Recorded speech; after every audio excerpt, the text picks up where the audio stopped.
Boosting testosterone naturally? Way tougher than it sounds. Sure, we've all seen those ads for supplements and shortcuts, but do any of these so-called natural methods actually work? In this video, I'm breaking down and I'm ranking the top 6 methods to boost your testosterone naturally, directly from fitness gurus dominating your feed, so you can get lean without the gym bro routine.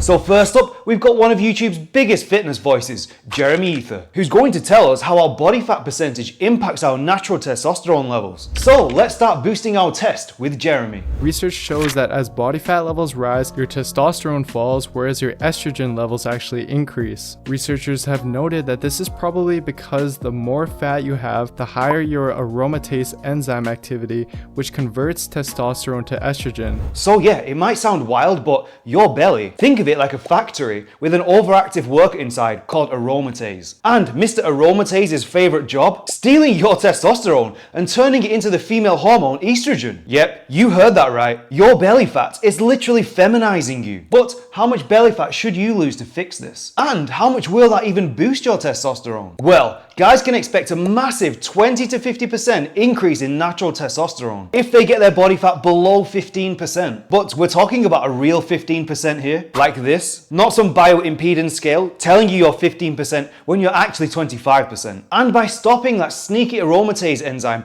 from grabbing your testosterone and turning it into estrogen, you'll see massive changes in your testosterone levels. But before we dive into more of the benefits, let's be clear. Having high natural testosterone isn't just about growing muscle. That's just the beginning. Because with low testosterone, you automatically store more fat. You have a lower sex drive, you have to deal with mood swings and some people depression, you feel constantly fatigued with low energy, you struggle with brain fog and focus, you're at a much higher risk of heart disease, and you have a general lack of motivation and drive. But to top it all off, your sleep will suck, causing this vicious cycle of low testosterone, fat gain, and all that stuff I just mentioned. So yeah, getting below 15% body fat is no joke, and shedding that belly fat is one of the key ways to unlocking the best version of yourself in every single way. It's absolutely essential, to be honest. I love that Jeremy focuses on this, and that's why it belongs in the S tier for sure.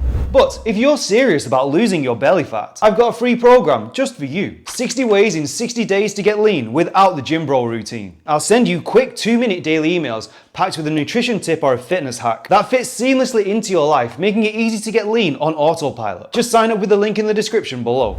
And now we've got a bit of an unconventional take from everyone's favorite professor, Dr. Andrew Huberman. Is he low-key telling us not to be incels and to just go out and start fights to boost our test? But most males of a given mammalian species never get to reproduce. In fact, they never even get to have sex at all. Wow, thanks for that uplifting message, Andrew. But it's also true that competition itself can increase androgens such as testosterone. However, in the short term, just competing increases testosterone independent of whether or not you win or lose. So Huberman's dropping some serious knowledge here. We just need to compete. And it turns out it can be anything, from getting up close on something hands-on like jiu-jitsu, to even competing in online gaming like a bit of League of Legends. So no excuse, anyone can do this. But here's the crux of it. As guys, we need to feel like we're in the arena actually fighting and competing. Standing on the sidelines, that is not going to cut it. You see, this competition, it triggers this powerful physiological feedback loop with dopamine, making that effort that you use to compete feel incredible, even if you lose. So competing simply makes you feel awesome and motivated. Then, once you compete, your test goes up, and now you have more test and more mental drive to compete even more. So this dopamine and testosterone connection forms this lasting loop. And while you're not going to wake up looking like Thor, just because you played with your Pokemon cards last night, this still works. However, it's just as easy to undo if you fall into a sedentary routine. And that's why this insight, it lands in the B tier. It's simple to implement, but just as simple to break out of.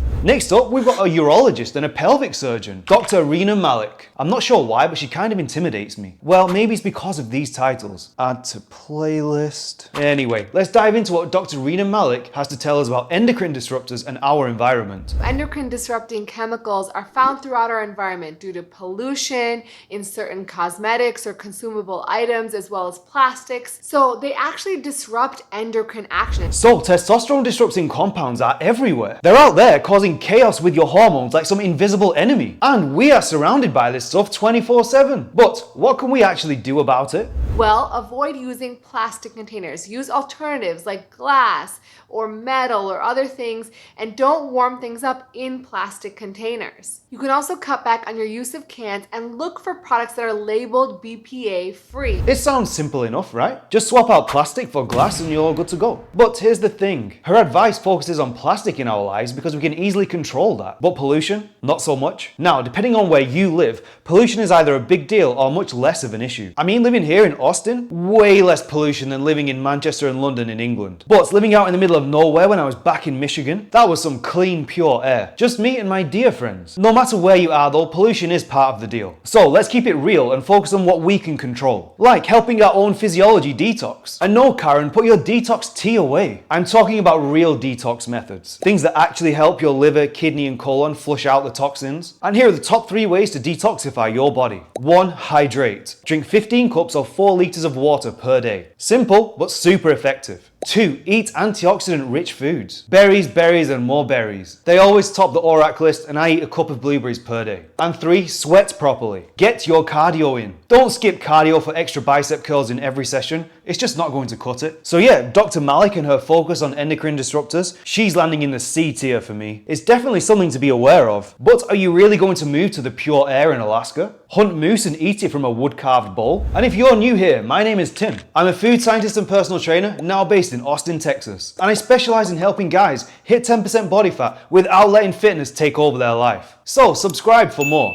Next up, we've got Vincent. Oh wait, is his name V-Shred? Well, at this point, he may as well be a deep fake. After faking that appearance on Joe Rogan, who even knows anymore? So, Vincent's out here telling us about all these vitamins, minerals, and herbs that we all apparently need. And our formulation team looked at studies of all sizes and spent months going through data from some of the top researchers in the world, and then narrowed it down to a total of 8 scientifically backed natural ingredients. Sounds impressive, right? But do you really believe him? Like horny goatweed and Tribulus terrestris and long jackroot and hawthorn berry, eleuthero root, cordyceps mushrooms. So he's throwing around a few fancy herbs and mushrooms, but let's be real for a second. None of us believe that Vincent had the world's best scientists researching his supplement, right? But let's stay objective here and stay out of our feelings. Some of these ingredients do have research showing they can help with testosterone levels. But, and this is a big but, he doesn't have dosages anywhere. And trust me, I looked. I scoured every page on their website, I dug through all of their Amazon listings, and I checked their support section across their business, and I found nothing. So while Vince is shining a light on certain ingredients, he's really pulling a fast one with what I'm sure is an underdosed supplement. And the real question when it comes to testosterone and nutrients, it's not what mythical herb Vincent found in his backyard. The real question is, what are you deficient in? Because at the end of the day, you can only boost testosterone to your natural potential with supplements. And there are 3 things that if you're low on them, your testosterone is going to tank no matter what fancy supplement you take. Here's what you need. Vitamin D, 3,000 to 5,000 IUs per day. Zinc, 15 to 30 milligrams per day. Magnesium, 200 to 400 milligrams per day. These 3 are absolutely essential. And if you don't have these covered, no supplement is going to help. But man, what are we even scoring here? Vincent, you're a master of trickery, and this is the problem. While some of the ingredients might give us a slight boost, the dosages are hidden and are a complete mystery, meaning the supplement is 99.9% likely to be underdosed and practically useless. So it's an easy F tier for you, Vince. Now we're on to this jacked and ripped human, Tanner Shook.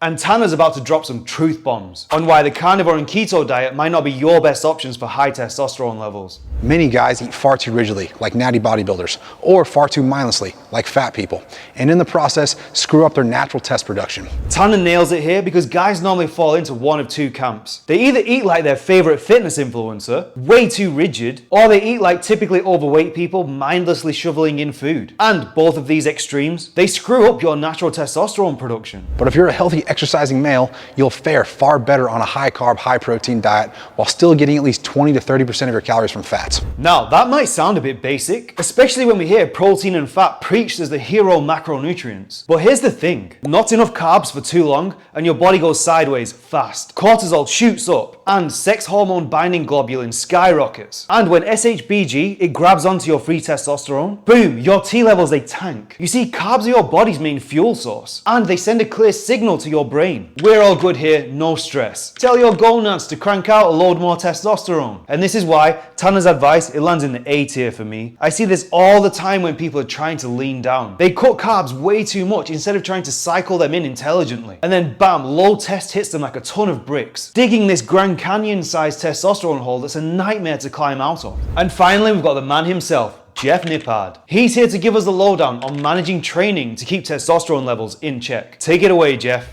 Turns out that if you overdo it too much for too long, testosterone drops off. And overdoing training volume is worse for testosterone than overdoing training intensity. Now that is interesting. So if we ramp up intensity and push our muscles to failure, we're all good. But if you're doing marathon-style gym bro training splits, you'll tank your test. For multiple studies have found that large increases in volume reduces testosterone. So it's pretty clear cut. Moderate your training volume based on your overall life stress. Because if you're not, you're taking one step forward and two steps back. And that's why I prescribe micro workout challenges to all of my clients. Just simply divide your workout training volume into these 15-minute challenge blocks, and then stack them through your week how they fit your schedule, whether you're at home or in the gym. And if you're interested in one-to-one coaching from me to get in your best shape ever, just check out the link in the description below. And with that, Jeff's advice, it lands in the A tier. It's obvious and your body will let you know when you're overdoing it, but it can be really easy to ignore if you're blindly sticking to a new program, forgetting how important recovery and volume management actually are. And like Dr. Andrew Huberman says, just get stuck into a violent game of Monopoly and you'll have an uncontrollable sex drive. And for more coaching tips, watch my video here.